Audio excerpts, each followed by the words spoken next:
Welcome to the Thriving Misfits, the podcast where we celebrate resilience, embrace diversity, and challenge norms. I'm your host, Fyiona Yong, and today's guest is someone whose work is really deeply resonating with me and so many other people on their healing journey. Sian is a psychotherapist who qualified in the UK, a trauma-informed coach, and the founder of Break the Cycle Coaching, where she supports adults who grew up with emotionally immature, unavailable, and self-absorbed parents. Through her powerful content, she helps people unlearn survival patterns, reconnect with themselves, and begin the work of reparenting. I feel that her work is so honest, compassionate, and rooted in real-life experiences. And she's created a space that empowers people to set boundaries, honor their feelings, and stop people-pleasing without the guilt. So Sian, welcome to the Thriving Misfits. It's really great that you're here with us. Thank you so much for having me. I'm excited to talk about this today. Well, Sian and I, we both now live in Penang. Sian, I would say you're like the digital nomad. Yeah. And I see your amazing work on social media. So we'll definitely drop your Instagram handle so that you can follow Sian. So let's just get to know you a little bit better. Just with a fun question. So if your inner child could plan a perfect day, what would it include? So I think it would be something in nature. I used to love that as a child. I still do now. Maybe bike riding. That was like my happy place. So some kind of, lovely bike ride by a river maybe, on a lovely spring day probably. I think that would make me really happy, and like a picnic. Those were my happy places as a child. All right. Now you're helping people to reparent themselves, but you're a parent yourself as well. So maybe you could share your parenting style, but maybe with a meme or with a movie character. How would you describe that, maybe even on your social media? Yeah, so it was interesting. I was kind of trying to think about this and thinking about in maybe TV or film, or how mothers are represented. There's not that many who are actually represented as kind of, I guess, emotionally aware, which is what I'm hoping to be, what I strive to be. But maybe like the mum in Bluey, not what I mean, but like her, she seems, she's kind of fun, which I try to be as well, but also seems to be emotionally aware of what's happening for the little doggies. Yeah, I know. And I resonate so much with Bluey, and I think a lot of parents as well. I think it's more of a parenting kind of a cartoon rather than for the kids. Yeah. And it's just so realistic and raw. And I feel that on social media, especially, and probably you know it better, sometimes there are these mom influencers who kind of make us feel bad that we can't gentle parent properly, because there are stages or phases in our day where we're just so exhausted and we're touched out and we're just so overstimulated that, sometimes we are a little bit impatient, or maybe we'll yell at our kids, right? So Bluey, I think, or Bluey's mom is definitely someone who is a little bit more realistic. Well, realistic, right? Yeah, exactly. She kind of represents the full spectrum, and that's really what our kids need. They don't need perfection. They do need a real human raising them. Yeah. Now, for those of us who are just getting to know you, can you just share a little bit more about what you do and also who you work with?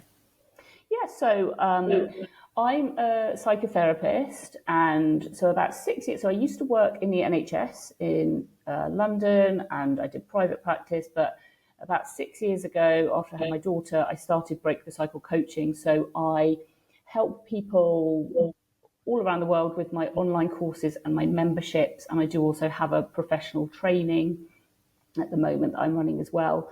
So my aim really is just to help people who experience a childhood that didn't set them up with the kind of skills and self-worth that you need in order to thrive as an adult, essentially.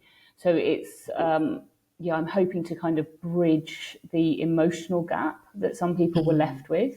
after their childhood. And as I said, I do that through online courses mainly. Right. And I mean, I feel that our generation, the millennials, we're probably the first generation who's trying to be much more aware of what has happened in our childhood, trying to break that generational cycle and trauma. I think there's a lot of work that we're doing. So how was your childhood like? I believe you were also a fellow millennial. Yeah. What led you to do this kind of work? And, was it something that you've always felt drawn to? I think it is something I've always felt drawn to. I mean, my childhood was, it absolutely looked fine. I, lived in a nice house in a good area, went to a nice school. Everything sort of looked fine, but there was definitely the emotional piece missing from my parenting, and my parents were both quite traumatized, even though they would never have thought of themselves as such. And so, obviously, I kind of got the impact of that. And then I worked for a little while with children or kind of teenagers who were asked to leave school and who were sort of left with nothing much to do. And I worked on this project with them, and I could just really clearly see the link with their parents when I met their parents and them, and how much they were trying to battle and manage. And it made complete sense that they couldn't manage school. And so then I just started getting more and more curious, really, about this impact of our childhood and of our home environment on really the rest of our lives. And then I kind of trained from there, and here we are, 15 years later, 20 years later. Yeah. Amazing. I mean, you grew up, or you've started your work actually in the UK, where there are lots of ethnic minorities. And now that you've moved to Asia, you're here, I believe, almost half a year now in Malaysia, and you're staying on. Yeah. So do you feel that there's also a cultural implication? And, how do you help these children? Because for me, I grew up in Germany as an Asian, or as a Chinese, and my parents, I would say, are not necessarily the tiger parents, but they do have expectations when it came to academics, and they're also a little bit more stricter in terms of their parenting style. And I suffered from a eating disorder starting when I was 14 years old, and I've been in and out of therapy as well. But I would say, especially my father didn't really believe in therapy. He would just say, snap out of it, just stop doing it, and then it's fine. Don't need to see the therapist. So do you feel that in your work with ethnic minority kids, teenagers, adolescents, how does that play out? Yeah, I mean, I haven't worked with children for a while. I did earlier on in my career, but I do think, definitely, obviously, culture plays a massive part in how we understand ourselves and manage the world. So, I think ultimately having a kind of, if you have parents who don't understand the impact of how you feel about yourself, or how you feel about things or relationships or kind of other people, then of course as a child it's going to be even harder to ask for help or to consider what might be happening for you. Of course, we don't have the skills doing that as children. So when working with children, it's just really important, extra important in some ways, to consider their culture and to consider the messages that they're getting at home, because that's so powerful when we're children and teenagers. The messages that we hear are at home from our parents are going to have so much more weight than the messages we hear even from teachers, or certainly from a therapist. So yeah, it's just about being really aware of the headspace, I suppose, of that child or person. Yeah. Absolutely. Now, I would say you are one of those therapists who really leverage on social media, maybe even on AI. You're now working with clients globally. How does a typical day for you look like as a therapist, as a coach? Also, because you are a digital nomad, and then you're also navigating having 2 children here in Malaysia. Yeah, so my work day is short. because of what you just described. And the schools, my daughter's at an international school here, and they finish early. So my work day is quite short. But, what I try to do is obviously make that really count. And so I do try to be active, obviously, on Instagram mainly at the moment, and kind of growing other things. And so I'll always try to prioritize some sort of content creation. I like to just think of that I'm just talking to a client, but with many people instead. And then I'll maybe have groups. At the moment, I'm doing a professional training. So I'm training other coaches and therapists in working with the mother wound specifically. So I might have a session with that group where I'm talking through a different part of the method that I teach.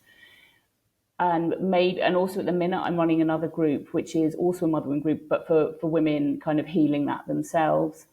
So I'll maybe have a session doing that. And that kind of wraps it up. So I do like to keep the day short, because otherwise, partly I have to with the children, but also I do think this type of work, like the quality of it diminishes. If I'm really tired, then there's no point in working. So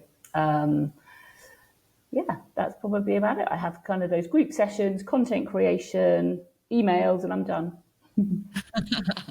Sounds like little, but it's so much work and effort. And I think it's really about how you coordinate your entire day and plan it. But you mentioned as well, you can't show up as the best version of yourself and hold space for others if you're tired as well. So how do you personally take care of yourself? Because this question I love to ask therapists, psychologists, and coaches, because we need to be present for, the people who are working with us. So how do you personally take care of yourself to make sure that you're able to hold that space for others? Well, so part of that is actually the business model itself. So when I was working in the NHS, and before I had children, I was doing kind of 5 days a week of private practice and NHS work.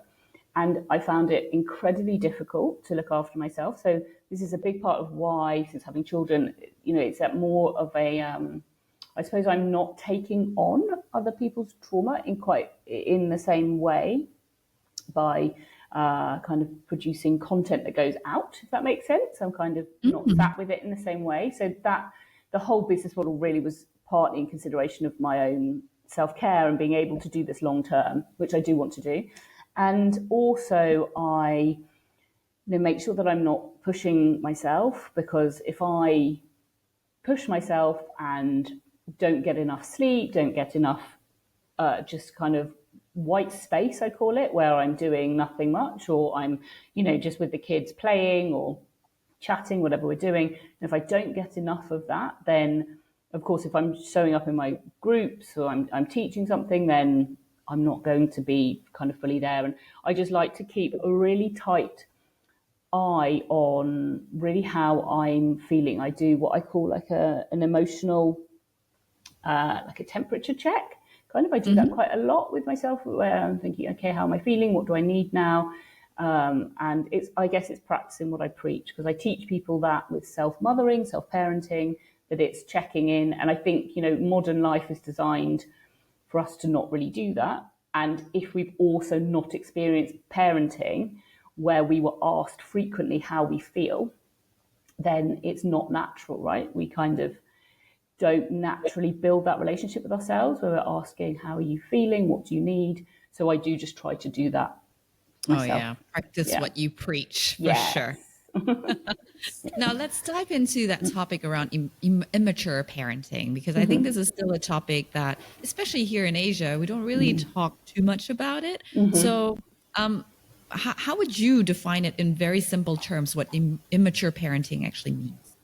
So, well, I'm always really careful to say that it's emotionally immature parenting. And the reason for that is that this can happen when you've had a parent or parents who are very mature in lots of ways, who have, a good job and a pension and nice cars and, investments and all of that stuff. And that we all associate with being adult, right? And being mature. But it's the emotional immaturity that can exist alongside. So The way I would kind of describe it is that it's parenting. It's two main things often. One is it's parenting that really does not take into account the inner world of the child.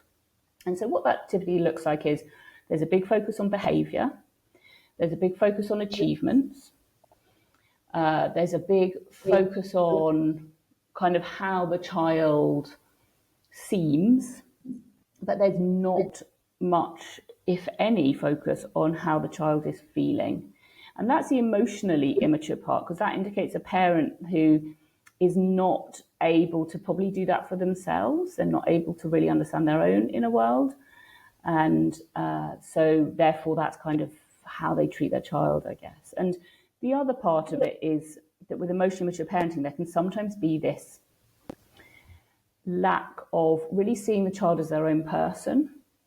So there's this kind of merging, or maybe considering the child as an extension of them, as maybe a representation of them or the family. I don't know if that might resonate culturally I think in lots of cultures, but in Asian culture, correct me if I'm wrong on that, but that there's this sense of like the child's behavior or how they maybe do in school, the career they choose, for example, that's somehow a representation. And what that's doing is sort of missing that piece of recognizing the child as whole and sovereign and separate.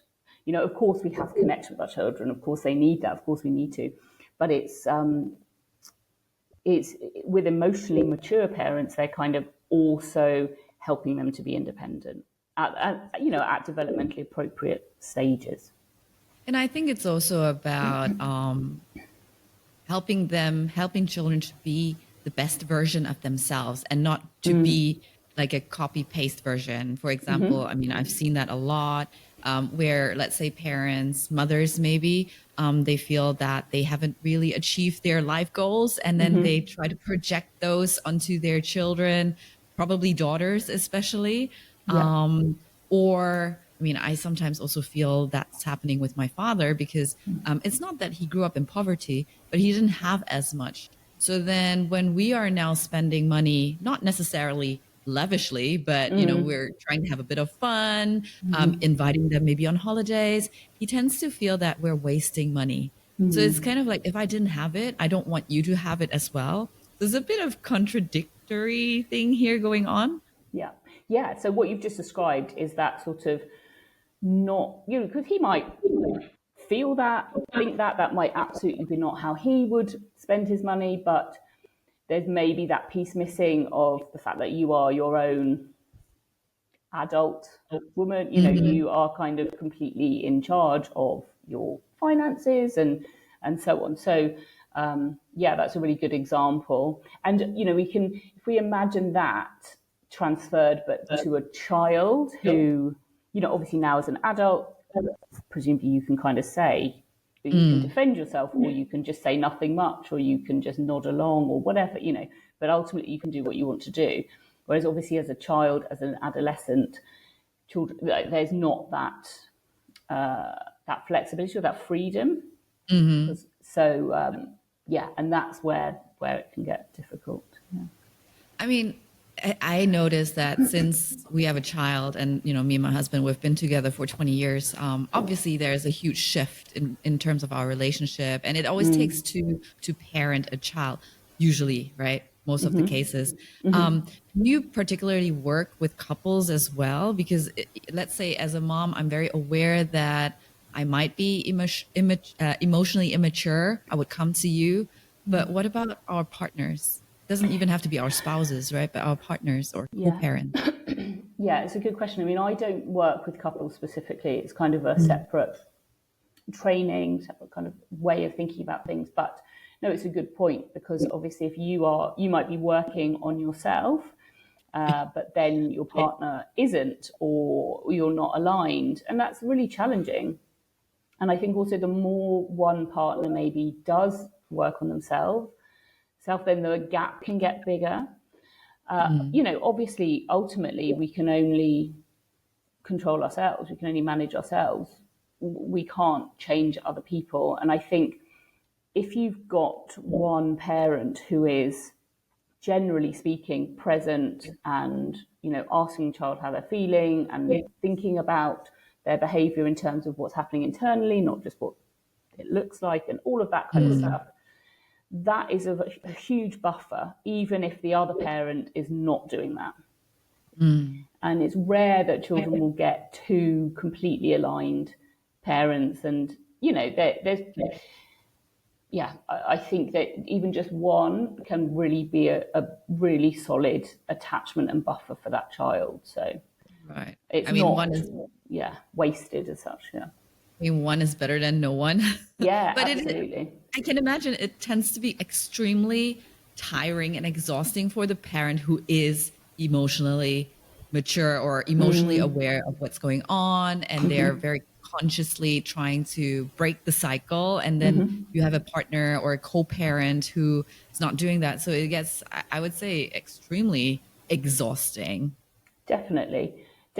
And it does get very exhausting. And I think, depending on the partner, there are ways to sort of subtly try to bring them into some of these ideas, some of the conversations. I've had lots of people buy my course for their partner, or kind of say, "Oh, we're both going to do it together." It's not specifically designed for that, but you can do that, or both read the same book. "Oh, I've just read this book; it's really good," and hand it. But of course, some people are not going to be receptive to that, or maybe they have their own more significant issues from childhood, perhaps, that really they would need to work through. But you just need to keep bringing yourself back to the fact that you really can't change other people. And so you just do your thing, and you just do what you can do, and you parent in the way that ultimately, when your child has left home or is kind of on their way in the world, that you look back and think, yeah, I did that the way I wanted to. Yeah, and what I love about social media these days is that there are content creators like yourself who provide us with some bite-sized information. I would say that sometimes I don't even know how to put certain things in words so that I can communicate that to my partner. And I feel that content creators like you give us like these bite-sized information that we can just share the reel or share the post, give the other parent a little bit more awareness, but maybe in a more lighthearted way. And of course, if you want to work more deeply on that specific topic, you would definitely have to reach out to individuals like yourself, psychotherapists, coaches, for more deeper and profound conversations. But I feel just to open up the topic in a lighthearted way, I think what you're doing and the other content creators really providing us an idea how to put certain things into words. Oh, that's so good to hear. And that share button is useful, isn't it? It's a very subtle, oh, look at this. Yeah. And I think, as you described, that bite-sized piece of it is really useful. When we're trying to change, I actually think little bits of just stuff that makes you think, oh, okay, is more useful sometimes than kind of big deep dives into things. Right. I mean, you just defined what emotionally immature parenting means. But maybe could you be a little bit more concrete about some common signs or patterns that we see in adults who are especially raised by emotionally immature parents? Yeah. So often when somebody's been raised by an emotionally immature parent, they really don't have much of a sense of their own emotional their own emotions, really, of kind of how they're feeling. And the way then that manifests is often difficulty with things like looking after themselves, because that kind of emotional temperature check thing I talked about earlier is kind of linked. If you don't have an awareness of how you're feeling, you really can't stop yourself from reaching burnout every few months, or kind of having kind of loops and cycles of anxiety, for example, or depression and things. So that's kind of one part of it, is the self-care part, self-parenting part, that's sort of not there, or it's very inconsistent. Also, if you don't know how you feel, then relationships are going to be really difficult, because you're kind of disconnected from your intuition. You're disconnected maybe from being able to connect at a kind of deep level with some people, and obviously relationships are challenging generally, but typically it's going to be more difficult to navigate close relationships in particular. So those are the kind of two main points. And I do also like to just summarize it as well as self-worth, which I know is kind of a bit of an abstract concept in some ways. It's like, what does that mean? But it's about creating a life that is yours. And I think if you've been raised with emotionally immature parents, it's very difficult to do that, because it's your way of assessing yourself and your own success is based on what other people think of you, what other people might think of your career choices or your parenting or what you wear or how much money you have. That we're kind of looking at this external locus of control all the time, which is really just the parent we were trying to please all the time. We transfer this onto just trying to please our friends, our colleagues, our whoever it might be, somebody else.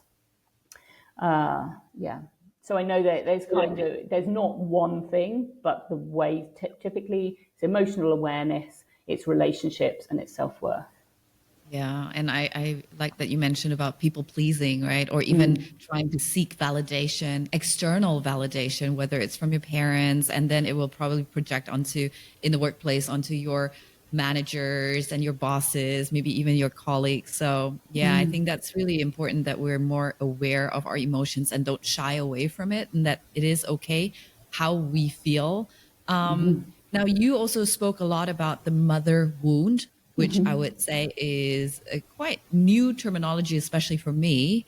I don't know whether it's just me. Could you share a little bit more about that? And I mean, during our conversations, we also talked a bit around how mothers play a huge role in terms of probably, especially the daughters' way of living their lives, and then, of course, parenting as well. So yeah, I would love to hear a little bit more about the mother wound terminology. Yeah, sure. So the concept of the mother wound, it's something that's been kind of around in maybe the online space of psychotherapy and psychology for sort of maybe 7 or 8 years or so. And I guess it's just been this, but equally, I've read a book recently. It was written like 30 years ago about it. So actually it's been around for a while, but it's just this recognition of the impact that mothers have, as you say, particularly on daughters, also on sons. I guess it's less common, it manifests in a bit of a different way.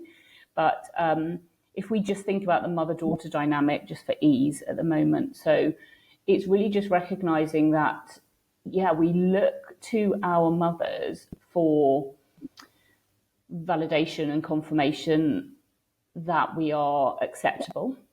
And so if she has had her own mother wound, from her relationship with her mother, and if I define mother wound, actually that's helpful. So there are 2 ways to define it. So one is that it's the internalization of your mother's unprocessed trauma. So the stuff that she wasn't able to understand, make sense of, manage, work through, process, all of that stuff, it just kind of gets projected into the relationship and onto you as the daughter. And it's also the impact of patriarchy on women. So you can have women who are really wounded in terms of how they think about themselves, their role, how they maybe limit themselves to certain roles in their family, in their life in general. And so that can be linked more so to kind of more patriarchal values generally in society. So those are the 2 ways to define it. But yeah, it's really just about recognizing that this relationship has a lot of power when you've had a mother who is maybe not emotionally aware, who is maybe narcissistic, who is maybe had you in an unconscious bid to kind of do what she couldn't do, or to have a loyal friend who will never leave her side, or there are lots of iterations of it, but it's it's a particularly powerful dynamic. Right. Now, for someone just starting to realize, wow, maybe my childhood wasn't as emotionally safe as I thought, what would you want them to know first? I really want them to know that it's very, very common. It's very, this happens with a lot of people. And it doesn't mean that it doesn't mean you have to disregard everything and say, I had a terrible time, I had a terrible childhood, my parents failed me completely. Maybe that is the case, but there's also an in-between space where it might be they did their best and also I didn't get what I needed. But yeah, I guess it's just that it's normal because, there's still a lot of shame being carried with all of this, with kind of not having a brilliant, emotionally supportive childhood, maybe. But if you were to really sit most people down, and especially of this kind of millennial generation, maybe, and really kind of talk through their emotional experience as a child, there's going to be a lot of people saying similar things, probably. It's just we don't talk about it, right? So. Yeah, I guess we're not alone in it. And like you said, it's not just what's happening onto us, but it's also what can we do about it? How can we change? I mean, on social media, you do also see some people calling this a woke generation, right? That we're making our children softer. And what's your response to that? Because I've seen stuff around, gentle parenting does not work. If you spare the cane, you spoil the child. Yeah, what's your take on that? Yeah, I mean, what I'm always so interested in is when people say something doesn't work, like, what are they aiming for? What does it mean if it's worked?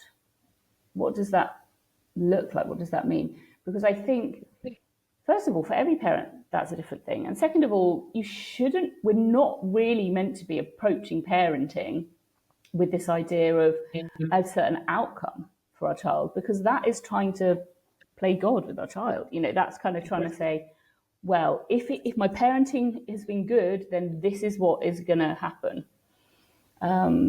Which is kind of missing the point of just trying to facilitate a human having an existence that's, Does that make sense? That's maybe a little bit. Does that make sense? But I kind of think I'm always so interested, like when people say gentle parenting doesn't work, what does that mean? What does it works if what the child is I guess it's also like a generational thing, right? Yeah, so of course.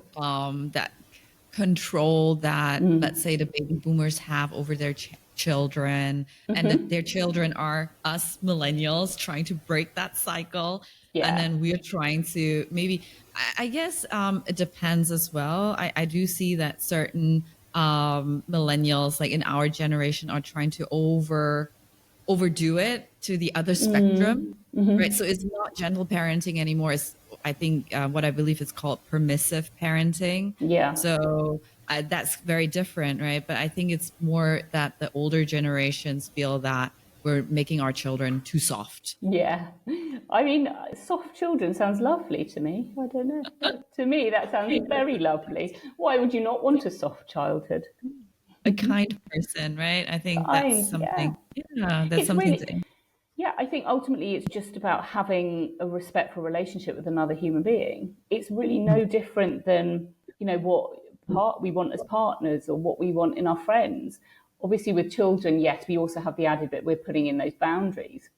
But actually, all we're doing is really just showing them that boundaries are important and kind of teaching them that structure.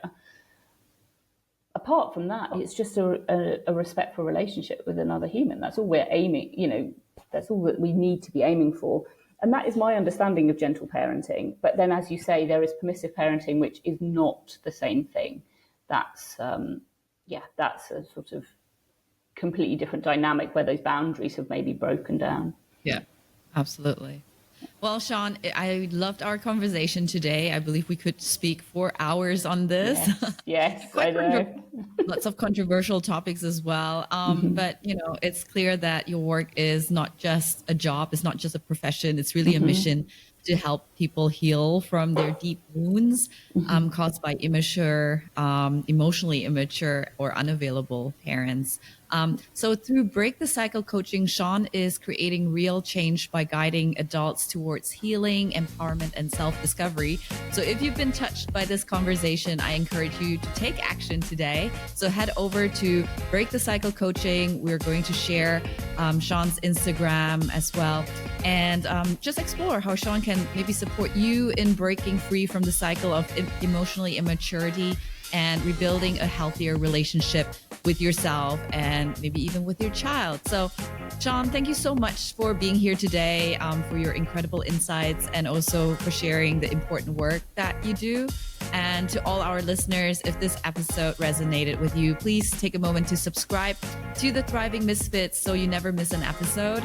If you found value in this conversation, make sure that you rate and review the podcast. And it helps more misfits like you to find us and start their journey of growth. And of course, share this episode with someone who might need to hear it. So let's spread the word and empower more people to thrive in their uniqueness. So thank you very much, everyone, for tuning in. And remember, keep on thriving, misfits. Thank you.